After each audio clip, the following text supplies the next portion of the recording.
Hello everyone. हमने अपनी first unit complete कर चुकी है नर्सिंग मैनेजमेंट की। आज हम सेकंड यूनिट स्टार्ट कर रहे हैं जो कि है मैनेजमेंट प्रोसेस। इसमें हम लोग सबसे पहले देखेंगे प्लानिंग के अंदर जो भी चीज़ें डेफिनेशन, मिशन, फ़िलॉसफी, हर चीज़ देखेंगे। कुछ कुछ जो बहुत ज़्यादा बेसिक चीज़ें हैं वो नहीं देखेंगे, जैसे एडवांटेजेस, लिमिटेशंस, क्योंकि हम खुद से भी लिख सकते हैं इनको। कोई नोट्स में इंक्लूड करने की ज़रूरत नहीं है, ये आप खुद से बना के लिख सकते हैं। तो हम काफ़ी इंपॉर्टेंट एंड लिमिटेड चीज़ें देखेंगे। तो डेफिनेशन क्या होती है प्लानिंग की? Planning is a thinking process, the organised foresight, the vision based on facts and experience that is required for an intelligent action.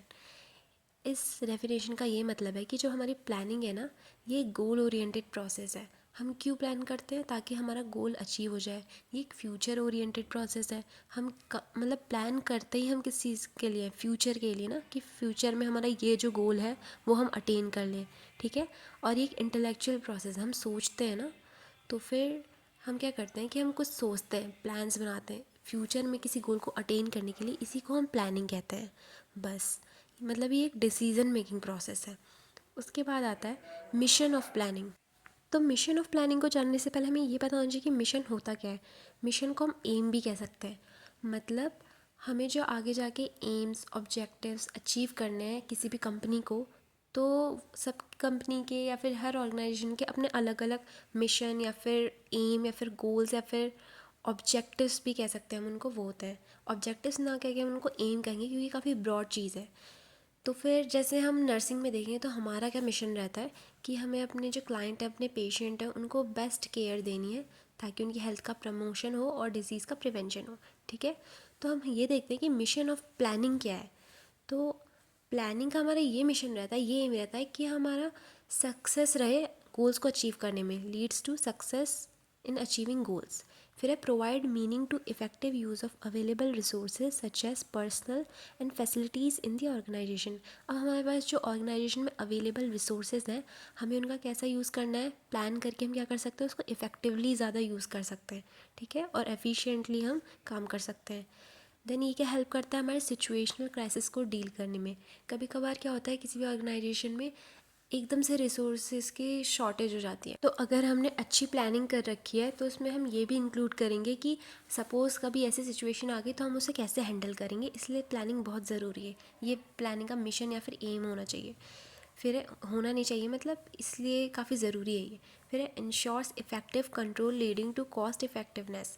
अब वही चीज़ है कि हमें अपने रिसोर्सेज इस तरह से यूज़ करना है कि वो कॉस्ट इफेक्टिव हो, वेस्ट नहीं करना है। It helps to discover the need for change.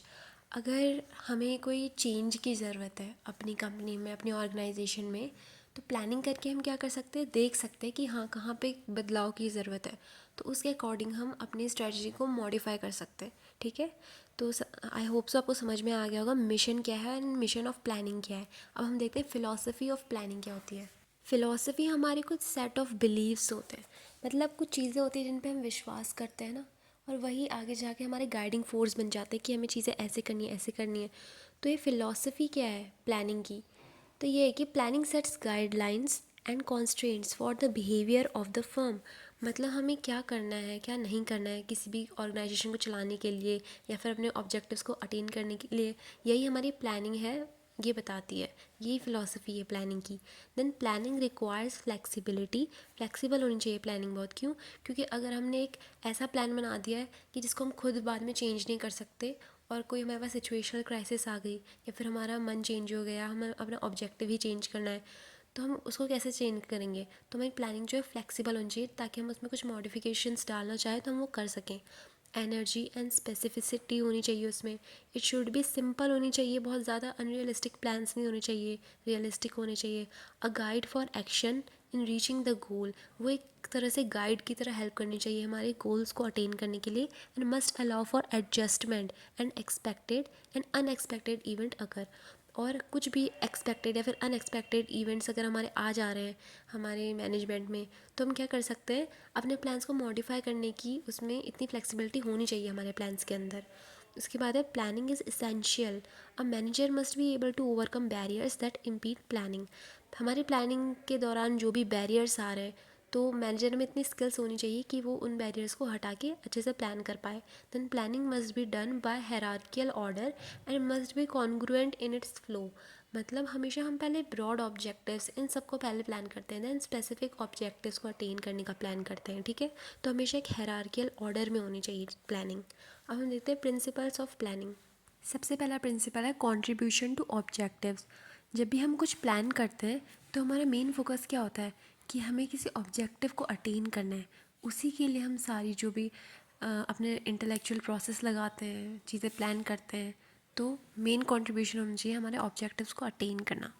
दूसरा, एफिशिएंसी ऑफ प्लान्स। हम जो भी प्लान्स बनाते हैं वो एफिशिएंट एंड इफ़ेक्टिव होने चाहिए।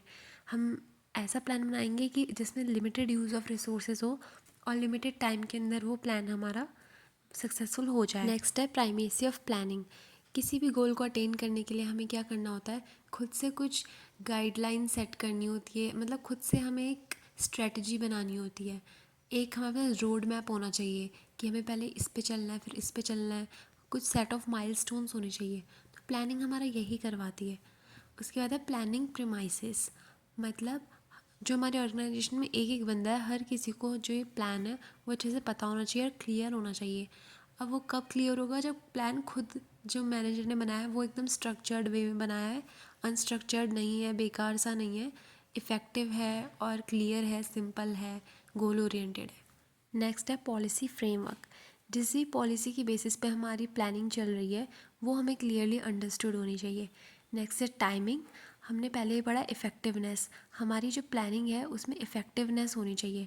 मतलब हमें जो भी गोल अटेन करना है वो एक लिमिटेड टाइम पीरियड के अंदर कर लेना है, ये हमारी प्लानिंग में शामिल होना चाहिए। देन है ऑल्टरनेटिव्स। इसका मतलब होता है ऑप्शंस। अब प्लानिंग करते वक्त हमारे सामने बहुत सारे ऑप्शंस आएंगे, हमें ऐसा ऑप्शन चुनना है जिसकी एडवांटेजेस बहुत ज़्यादा है या फिर जिससे हमारी सक्सेस होने की चांसेस बहुत ज़्यादा है और हमारी जो मतलब डाउनफॉल है उसके होने के चांसेस बहुत ज़्यादा कम है।